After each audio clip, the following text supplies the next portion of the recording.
was walking with a gun. Where? Right there. He's going towards the clinic.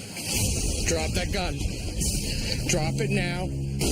Alaska is running wild. Still southbound. Speeds are 100. I continue to smell an alcoholic beverage coming off of your breath. I don't drink alcohol. I drink beer. Imagine taking a bite out of an apple. That's what his forearm looked like. They can smell you quite a bit of ways away. That's when somebody ends up getting mauled. I was here by myself. I told him he needed to leave, and all of a sudden he tries walking in the house. That's when I grabbed my gun, and I told him he needed to leave. Get unit 2, he's foot bailed somewhere in the woods. There's 2 of them running up here. We need extra units up here. Straight up the hill.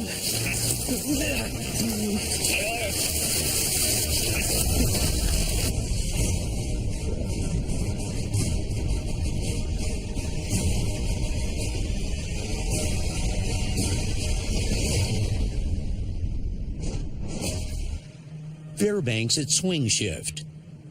The hours between 4 and midnight are the most dangerous a trooper can work.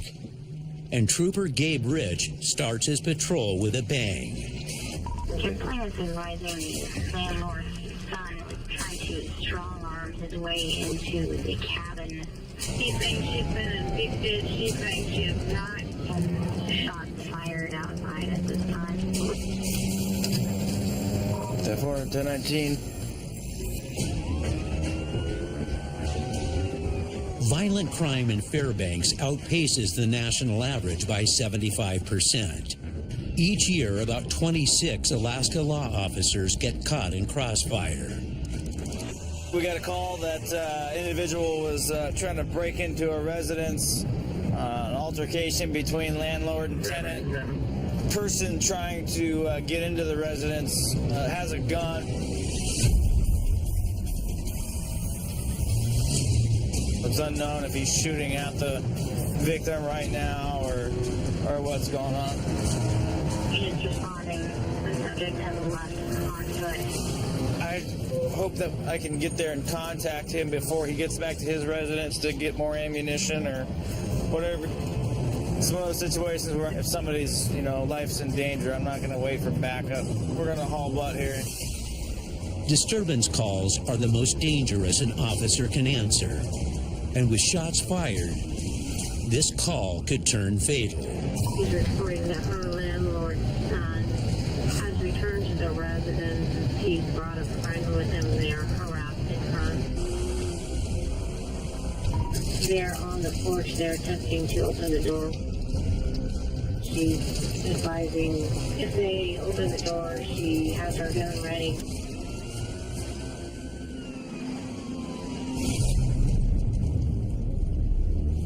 It's a little nerve-wracking. We treat every situation like there's firearms involved. Every situation we go to, there's always a gun. Because we have a gun, there's a gun in play. Trooper Colley joins him on scene, and they approach a potentially fiery shootout. He said he thought he was actually going to shoot him.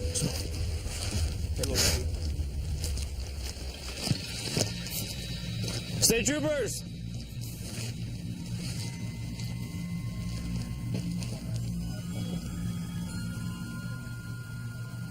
It's too quiet. The armed tenant could be hiding anywhere. They don't want to spook her. You got the door open?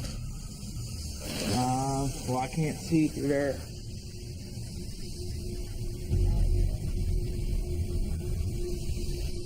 Does anybody have any weapons? State troopers! No, they're put away. Okay. And as they left, they were put away. Okay.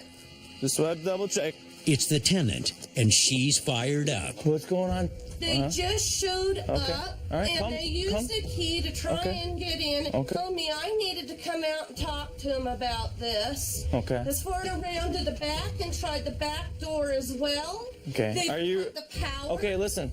Are you refusing to talk to them? Is that what this is about? They won't talk to you through the door? And how straight I am refusing to talk to them. Okay, you need to calm down. I'm I know. I shaking. understand. They're trying to come into my home. I understand I'm that. here. Okay, you need to calm down. I won't calm Well, you down. need to. Okay, I'm here to help. Troopers try to get her story. I'm inside. Next thing I know, they're knocking on the door again. And I answer the door with my P30, okay, because he has gotten very loud and profane once before over these issues. The P30 is a fast and accurate police-grade handgun, and this woman isn't shy about using it.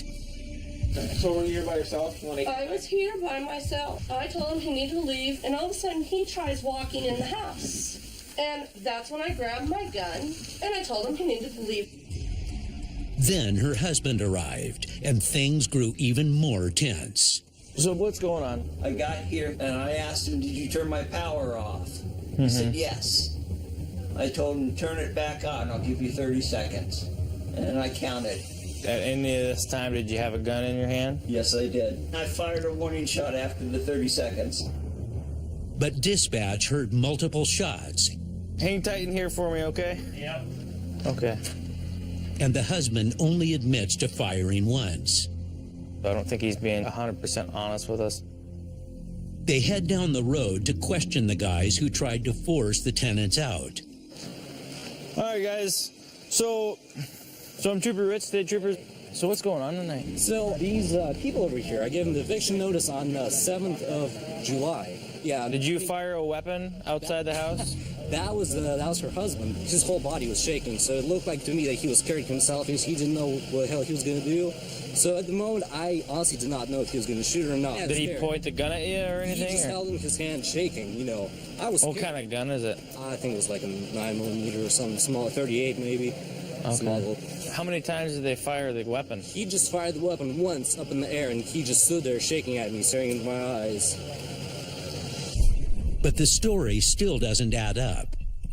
Here's the only reason I'm saying I'm not believing you, okay? Because on the 911 recorded dispatch line, when she's on 911 with our dispatcher can hear two very distinct gunshots in the background. Okay? I didn't have a gun, sir. We were knocking on the door. You were knocking on the door. That might be. Trooper Rich brings the hostile parties face to face to talk it out, hoping things don't escalate. I'm not leaving Tell me what? because you're trying to bust in the door when I'm home alone. Leaving in my mother's house, and you're not paying rent. She's not making money. I'm not leaving. We have been paying her rent. That's not what I'm seeing. Really? That's yes, not what I we heard. are. Oh, please. Will you talk to me? Really? Well, okay, how about this? Well, the fact that you don't give us any receipts and then you told us we had to make our own kind of makes that difficult to prove, doesn't it? Okay, I'm not yelling at you. No, you're not yelling at me, but you know what? It's about damn time somebody does yell at you, you little whippersnapper. Excuse me? You're trying to pull a bunch of little childish and strong-arm tactics, and I'm done with Look. it. I'm just going to cut it off right here. And I'm going to tell you right in front of here and his wife and your friend, if we come back out here, okay, and whether it's me, Trooper Colley, or any other trooper, and you're trying to get into this house, you're going to go to jail, okay? And that's the bottom line. So you need to knock this off. You're going to have to go to the courthouse, and you're going to have to, you got to do this the right way, okay? Otherwise, you guys are going to get shot. Troopers leave the situation stable for now. The complainant's husband, he actually fired a shot. Tenant-landlord disputes is a civil action, but when weapons are involved and arguments start working their way to become physical, then that's where we get involved. Almost 350 miles south, on the scenic Kenai Peninsula, troopers face fireworks of a different sort.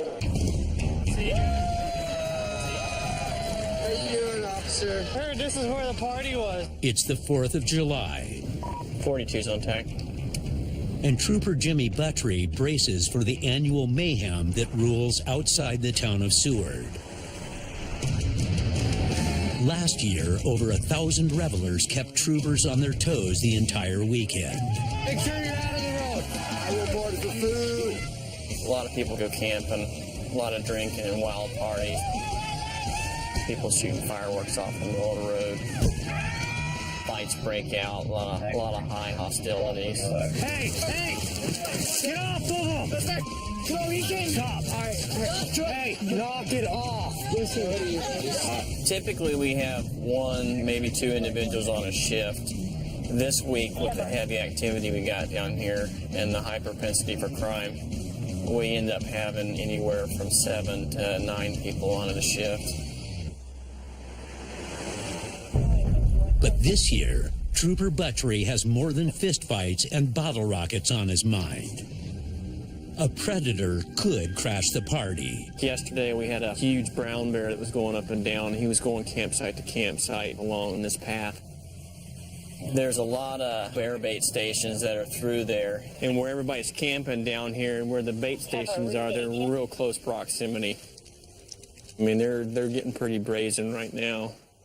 In Alaska, legal bait stations draw bears to hunting areas, making them easier to track, but also whetting their appetites. How's it going?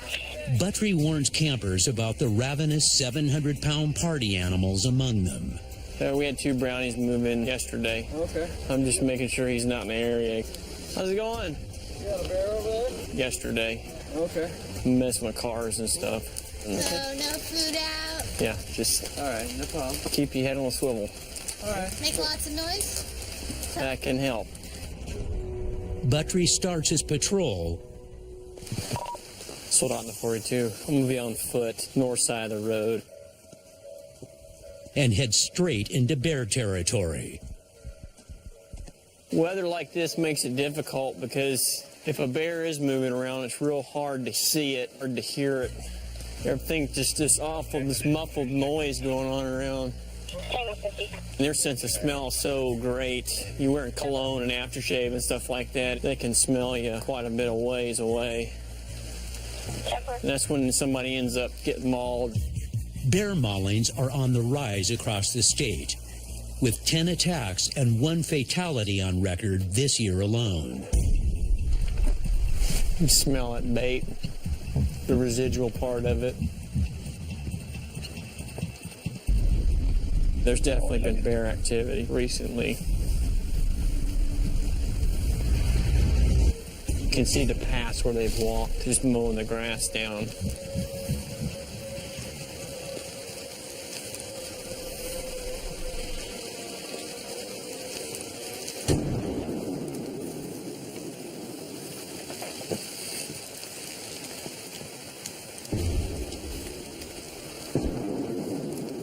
We're shooting fireworks off.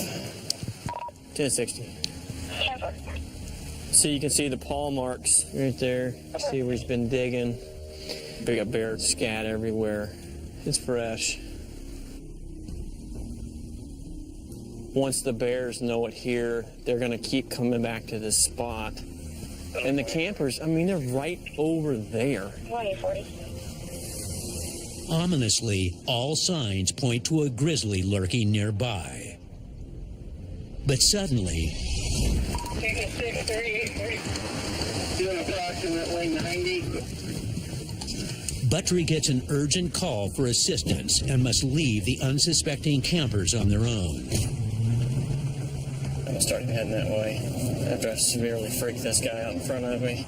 Troopers are in hot pursuit of a stolen car on the Seward Highway. One of the other troopers up in Girdwood had a car pass by him pretty high rate speed when he was on a traffic stop. Called in a ready complaint on him. They tried to stop the vehicle at 49 miles Seward. We're about 20 miles away. 42's 19. Which way you headed? Where you at? Still southbound. Speeds are 100. Guys driving 90 miles an hour, southbound, passing in oncoming traffic. Then, the speeder suddenly changes the game. Hit units here. He's foot bailed somewhere in the woods. The suspects have ditched the stolen vehicle and are racing up the mountainside. Tango 5, there's a trail that goes back in there, and there's a bunch of trailers and bolt lines back in there. If backup doesn't arrive soon, they could vanish into the thick bush. Right now, it's just one officer up there. He's trying to get up into a good vantage point so he can see what's going on. The patch of woods that this guy's supposedly in is a multitude of mines and a lot of camps back through there, so it'll make things kind of difficult. Which areas do you want start units to go to? You want us to go to the north? He's gonna be barefooted. It's like I got a pair of sandals laying out. Footprints running towards the woods. We'll be able to catch the vehicle smelling heavily from alcohol. Tango 13, Tango 5, did you get a look at him? You have a description? No, I just saw the 100 feet of skid marks. The thing shut down before he went to the woods. 5042, I'm almost there. I'll go on the opposite side of the highway, see if he's there. No telling which way the suspects will run. As a trooper chases through the woods, the other units rush to set up a perimeter on the highway. Since the woods are so thick, I don't think he's going to work north very quickly. He's going to keep trying to skirt the highway, I bet. He's got to head him back up the hill now. He's vertical up the hill. All right. Hey, I'm going to go down and get up in the woods up there. I'm going to go down and get up.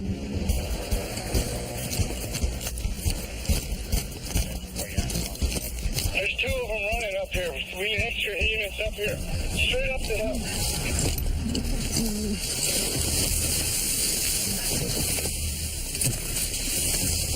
Come on in. We need units up the hill. Okay, should we come back over to you then?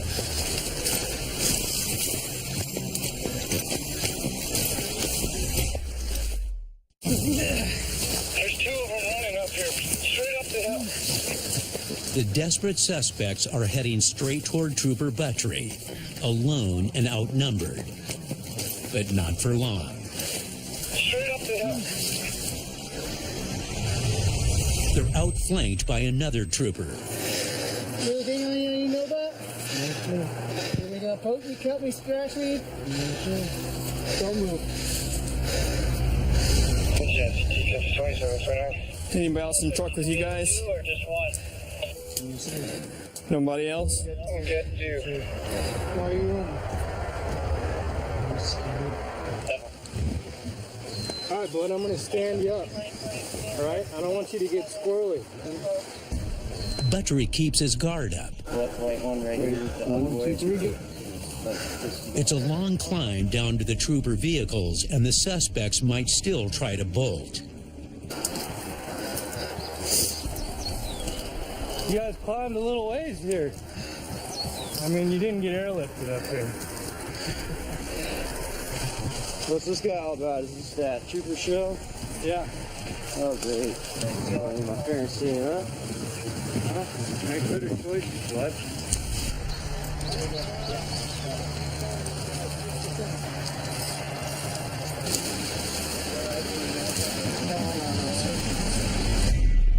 They booked the duo for car theft and eluding officers. 2 felonies. Their next ride will be in the back seat.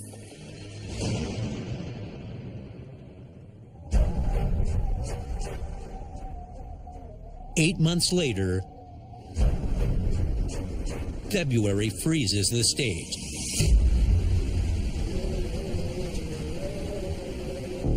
It's a punishing -7-degree afternoon on Alaska's remote western frontier,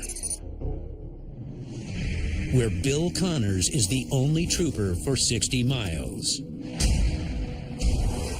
Last night around 3:30 a.m. there was an assault between a son and a father in the village of Alukkanuk. The father received some pretty good injuries, and there was some strangulation involved.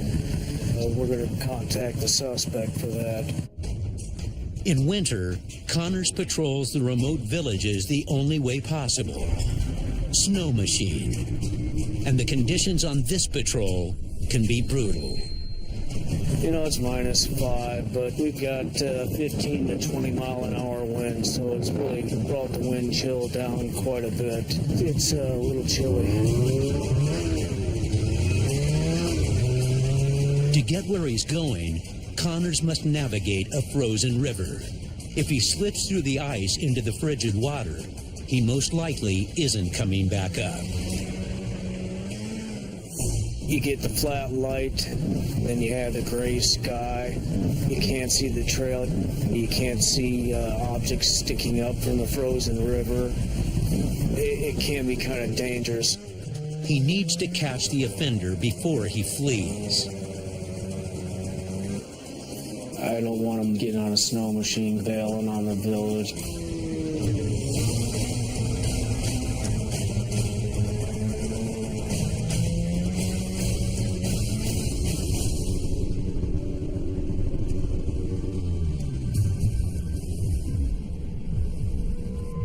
I'm going to go inside the residence, make contact with the victim, and do some follow-up photographs and get a good interview.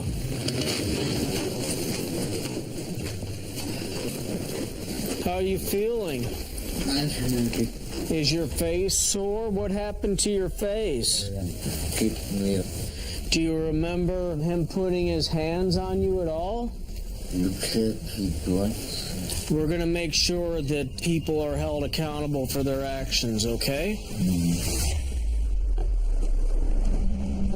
Village police meet Trooper Connors at the station to plan how they'll take down the vicious attacker. Yeah, he was beaten up pretty good. There's a lot of marks on his face, back, and he also has some marks on his neck that appear to be caused by hands.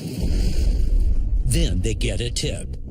The suspect has bunkered nearby.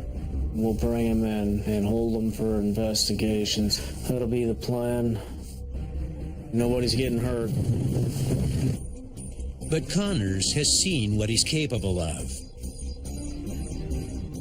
And the windows could give him a chance to escape at any moment.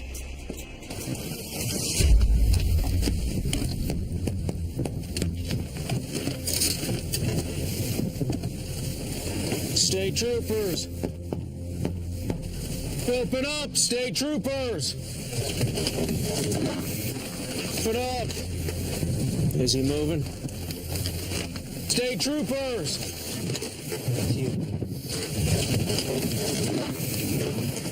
Is he moving? Down on the top bunk with that little baby next to him.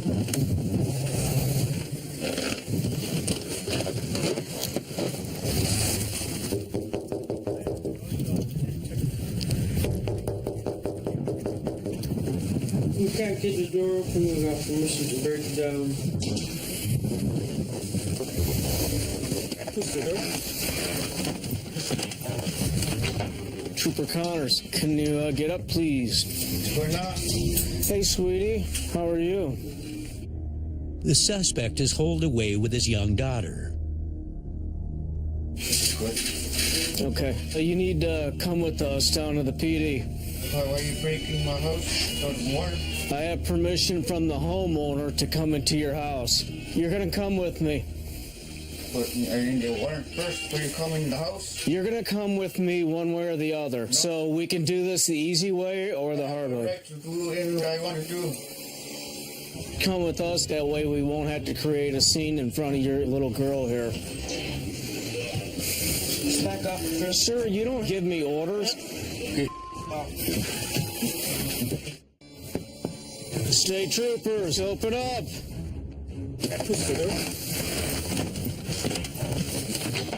Trooper Connors, come with us, that way we won't have to create a scene in front of your little girl here. Back up. Sir, you don't give me orders. Okay, I'll go. I'm going to place you under arrest for assault in the second degree.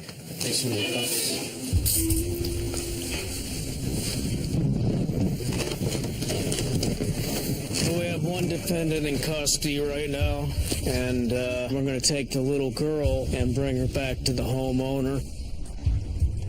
The assault suspect can cool his heels in jail until he's arraigned.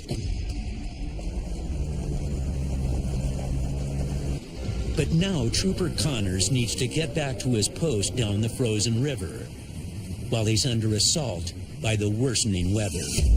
The job's not done yet. We've got a lot of blowing snow out on the river.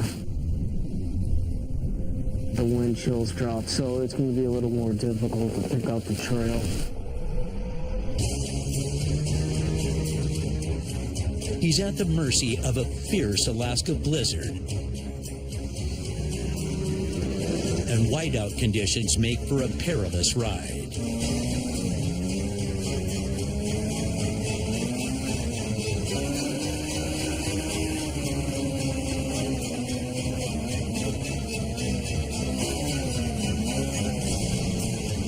After 30 tense minutes, he gets back safely. At a certain point, it's near whiteout conditions, but going to and from the village for calls like this, it's worth it. 530 miles across the state, another winter storm turns the streets of Fairbanks into a sheet of ice.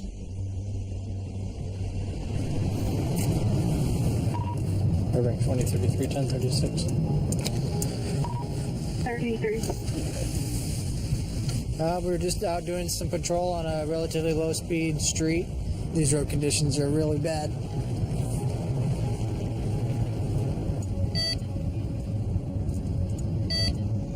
Oh, you gotta be kidding me. Yep.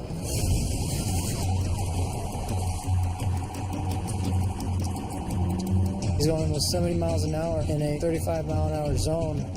Pretty unacceptable. Those speeds in these conditions suggest the man's running for a reason.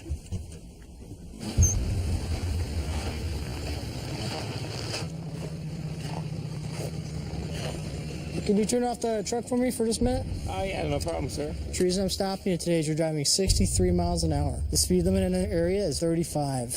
Was there any reason for you to go that fast today? I was heading out to pick some friends up and head out to a friend's house. How much alcohol did you have to drink today?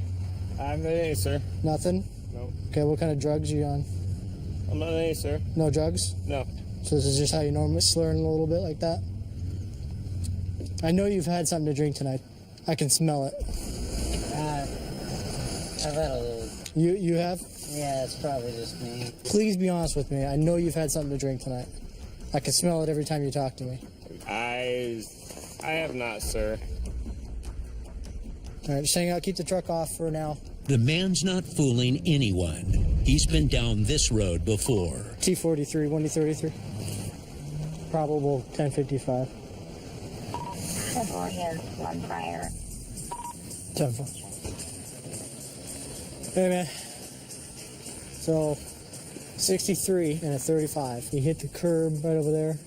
Prior DUI and drug history. A trooper with the Bureau of Highway Patrol helps out.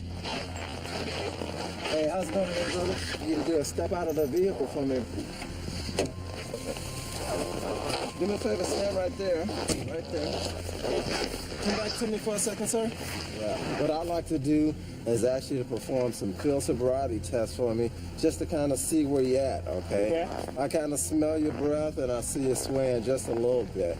Swaying, it's 20 below out here, sir. I'm pretty cold out here. All right. Well, you all dressed pretty warm. You got on nice boots. You got on a sweatshirt. I have a sweatshirt. Do me a favor. Go ahead and put your feet together just like I had mine. All right. I'd like you to follow the tip of my finger. All right, look at the tip of my finger. You're looking at my hand. There you go, the tip of my finger. All right. Put your right foot in front of your left, touching heel to toe. Okay, so I should inform you that I broke my ankle 2 months ago. Very hard for me to balance on my left side. So we'll have to account for that. So do you not want to do that part of the test? If you guys do this on my right ankle, I'll... This isn't nothing where you're going to... I don't know what the test is, but I'm informing you of what happened to my physical. Okay, gotcha. So you're going to lift one leg and hold it off the ground approximately 6 inches, all right? Okay. Your test is going to look like this. 3 inches. You make your own determination when you do it. So based upon my demonstration, do you have any questions? Okay, my question is 1,000. Once you get to 11, your count to a second. 1,011, 1,012, 1,013, Okay. 1,014. Okay. Whichever leg you choose, whenever you're ready to start. Ready? Yep. 1,001, 1,002, 1,003, 1,002. Based upon talking to you, I continue to smell an odor of alcoholic beverage coming off your breath. I don't drink alcohol. I drink beer. How many do you think you had all together tonight? I'd say I drink 12 to 18 beer. Turn around. Put your hands behind your back. Would you not be honest with me? Can I try to call somebody on my phone? Because it's the man's second DUI charge, he'll likely face jail and a $3,000 fine. It could have turned out a lot worse. It's really dangerous how fast he was going. It was actually kind of unbelievable. These lanes are real small. There's lots of pedestrians. Pretty unacceptable.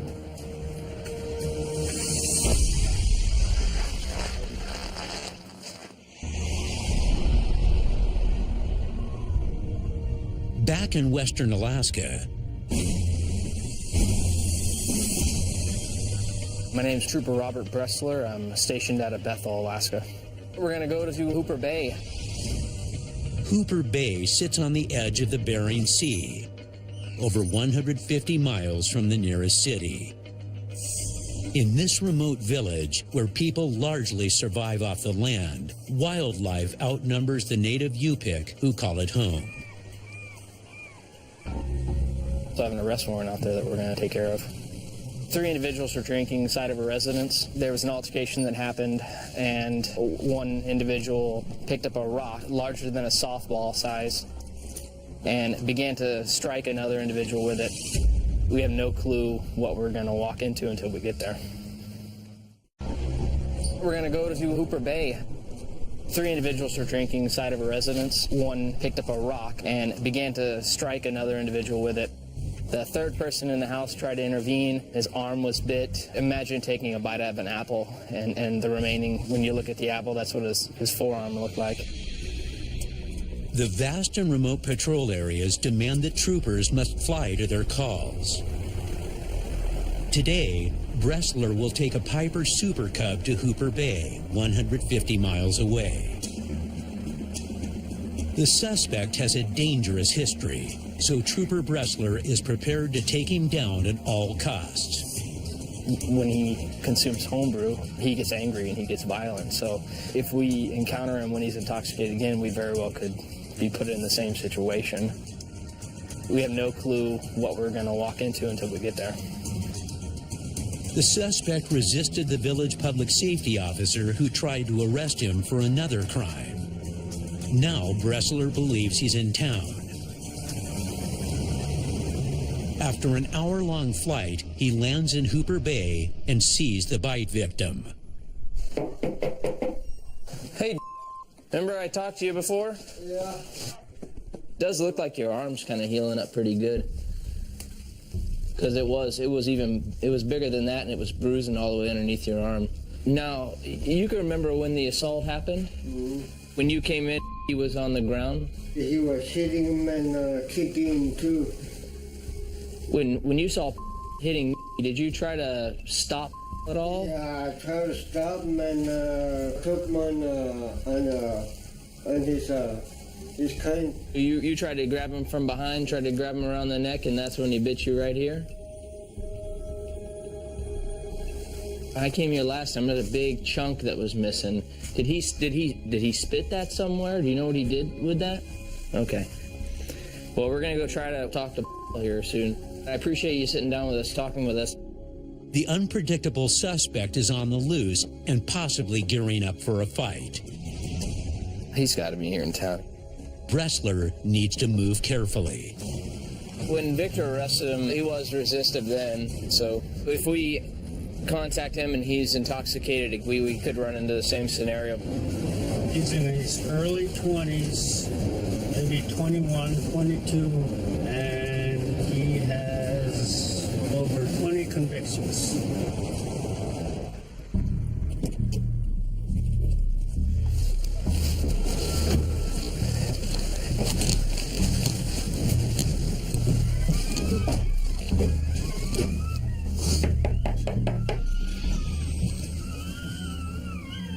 What is that? Dogs? Suddenly, an unknown man makes a dash toward the suspect's house and Bressler. What's going on? I'm looking for... Oh, he's in St. Mary's. Is he really in St. Mary's? Yeah. What's he doing there? Just visiting. So when is he supposed to get back? I do not know. It appears the biting suspect left town. That gun that you took from... What kind of gun was that? 22. And did that gun go back to him? Yeah. But he's got his gun, huh? Yeah, thank you. And now he's armed. Alrighty, man. Thanks for your help. But Trooper Bressler can't track his suspect to St. Mary's. The bad weather makes the trip too risky. Bressler alerts St. Mary's law enforcement that the man is now armed and dangerous. The course of action really is to get that arrest warrant put in our computers so that if he's ever contacted by law enforcement, that warrant will come up and he'll be arrested then. On his way out of town, a local phenomenon catches his eye and nose. Smelly one. It happens every year. It's a North Pacific right whale, the rarest large whale and among the most endangered marine mammals in U.S. waters, has washed ashore. This is new for me. You get one wash up on up shore every year? Yeah. I've never seen anything show up bigger than this. Villagers usually harvest its blubber, baleen, and oil for fuel, cooking, and use in household goods. People will come out and harvest it? Yeah. If it's still fresh and it's not decomposed or old, it'll get cut up right away. But this one is too far gone. Well, let's head out, Victor.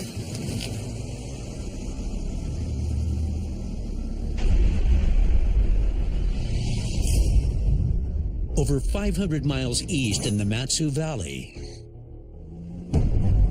Trooper Jared Knoll is on patrol in Palmer.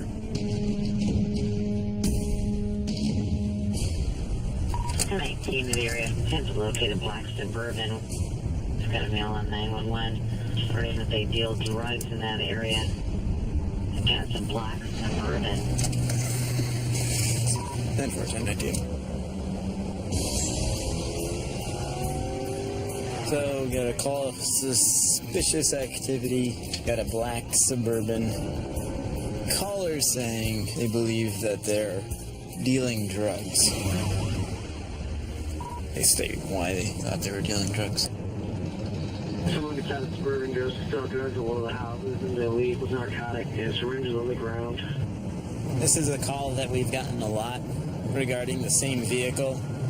The person doesn't really feel safe.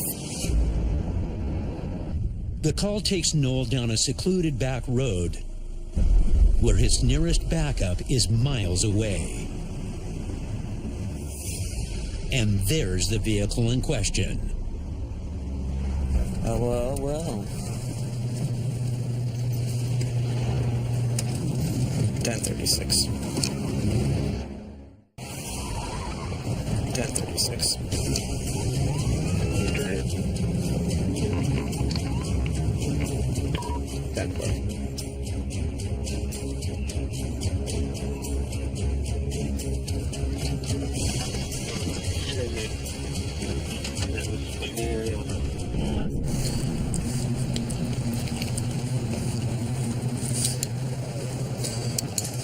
How you doing?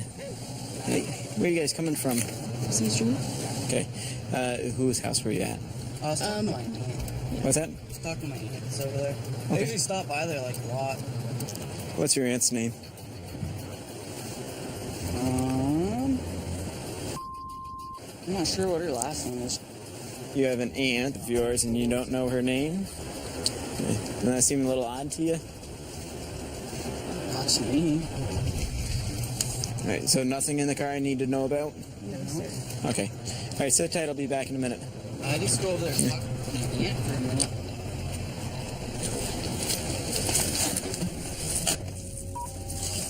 He seemed to be a little too talkative.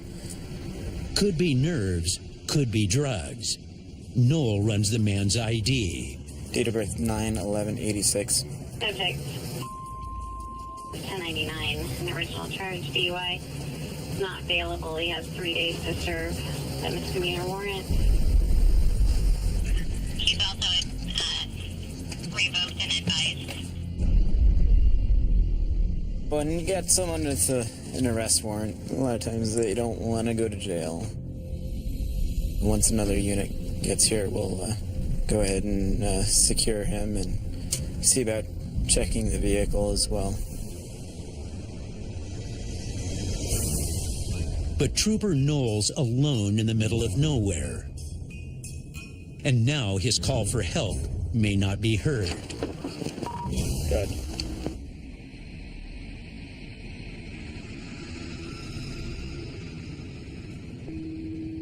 Radios don't work. Phone service is kind of sketchy as well. Right now, people are talking on the radio. I can't hear what they're saying. Not sure when backup will arrive. Yeah, he's moving around a lot. And with the driver getting antsy, Noel goes it alone.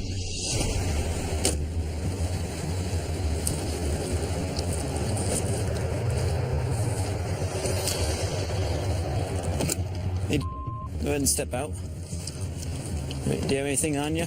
I think I got a knife in my pocket. Where's that at? Don't reach for it. Don't reach for it. Right. Step back here. I'm in trouble. Yeah, you get a warrant for your arrest, man. No way. Yep. For what? Don't turn around on me. Where's the knife? Yep. For what, though? All right. I'm gonna put handcuffs on you first.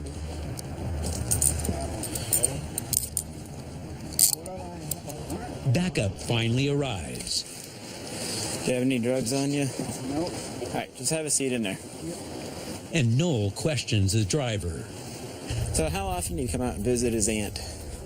Like 2 times this week. So when you go visit her, what do you do?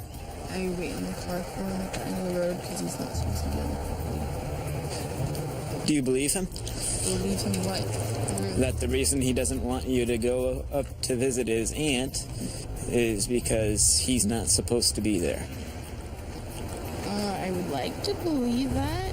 Because that doesn't make sense to me.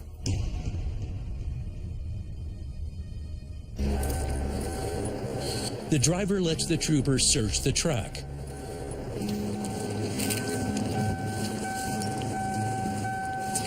Just keep your hands up, all right? I can see him. Hide stuff between that. Rolling papers. That's all. No drugs this time. But they still book him on his prior warrant for failure to appear.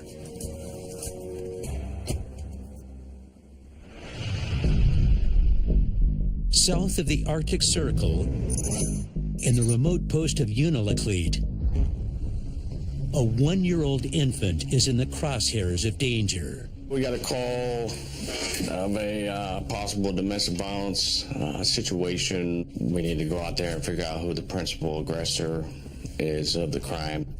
We also have a child involved too, a 1-year-old.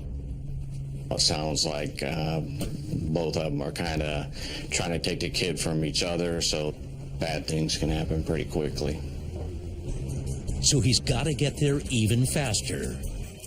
But it's a 50-mile flight to the village of Stebbins. We need to go out there and intervene and investigate the assault, and then we also need to investigate the welfare of the child.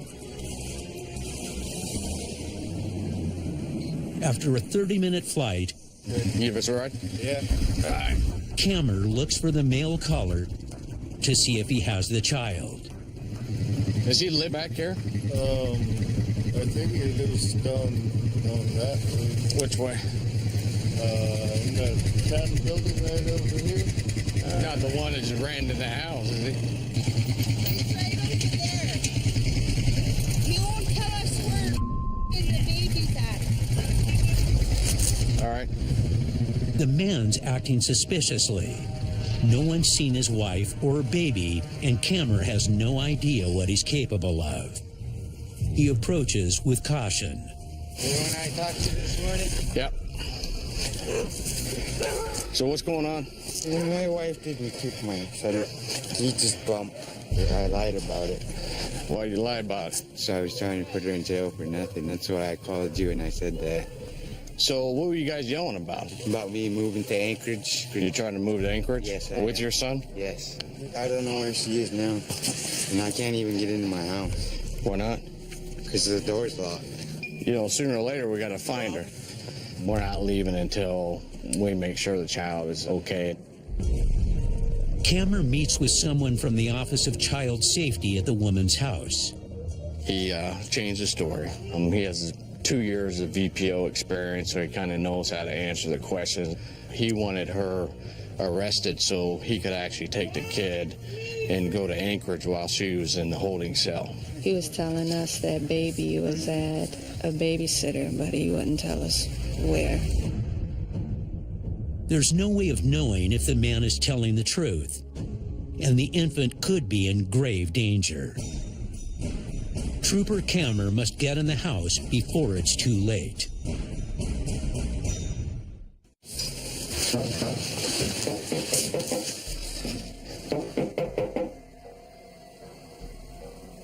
She won't answer the door. I'm pretty sure she's in here because the door is locked from the inside. We need to make contact with her, let OCS see the child, so we're not leaving the village until that happens. Trooper Cameron has to be sure the baby is safe. He's not even certain it's here, so he turns to the villagers for help. I can try and see if I can let her open the door. Yeah, if you don't mind. Yeah, we'll back off. Okay. Normally in villages, a lot of times family members like you see will come out and help the troopers. So we'll take a step back, let them go up there, see if they can get her to open the door. I told them they need to quit this drinking. Their first kids are taken away. No, I don't know what's gonna happen. The mother finally agrees to let Trooper Cameron inside. I'm George Cameron. How are you? Is it okay I chat with you there real quick? Do you mind if they watch your child when you talk to me? With the child finally out of danger, Trooper Cameron talks to the mother. You were saying that you locked yourself in the bathroom because you were scared that he was going to do something. Is that what happened? Mm-hmm. Okay. I see the door's kind of damaged there. Did he kick it in or? Mm-hmm. Okay. Who had the baby? Okay. I'm going to take a picture of your bump on your head, okay? Okay. She accuses her baby's father of attacking her. With what story he's telling me and what story she's telling me, he's the principal aggressor on it. But before Trooper Cameron can arrest the father, another life-threatening situation erupts. Somebody was walking with a gun. Where? On the road. Going... He's right there. He's going towards the clinic. The clinic is right next to a schoolyard full of kids. Hurry up. Let's go. The man looks drunk. But Trooper Cameron doesn't want to confront an armed and drunken man alone. He has no choice but to ask the suspect from his first call to back him up. Let's cut him off. I don't want him to see us.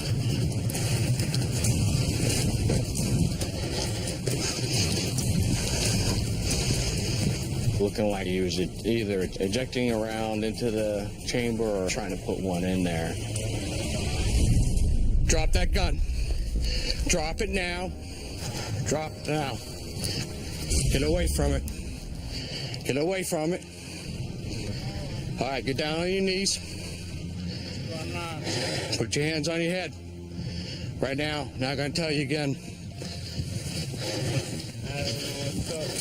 Do you want to tell me what you're doing?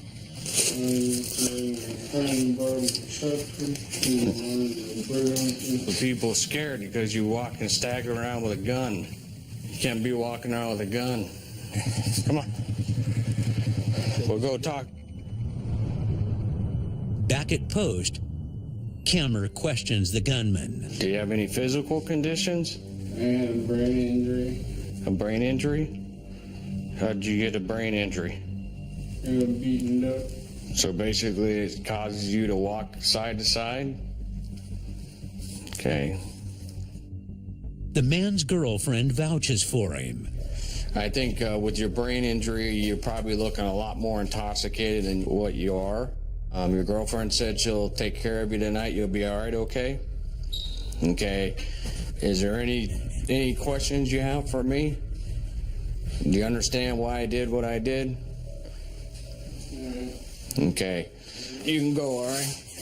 With this situation under control, Kammer gets back to the domestic violence suspect. First of all, thanks for helping me out there. Tell me about the argument. Did she do anything to you?